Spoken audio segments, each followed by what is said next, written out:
Hello, welcome to another episode of the Ikan Bilis Weekly Forecast Show. Our weekly forecast is published every Sunday, 4 p.m. UK time to help you navigate the sea of market volatility. Please subscribe and click the like button before we dive into the charts. Okay, next we'll cover Filecoin. So Filecoin, lurking in the shadows, waiting to pounce. This project is extremely undervalued. That hasn't kept up with much of the bullish buying happening this entire month.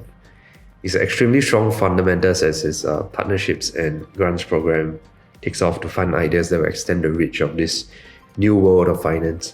So for the bull case, we think the price could push up well above 200 MA and then find consolidation near 130, right near here. And then before finding the next leg up, and then price once it breaks all-time high, it's just price discovery. Yeah. And for the bear case, if price fails at this level, we should find support near 70, and then the 1-3 level play will still play out, and then towards price discovery towards the end of the year or maybe even next year.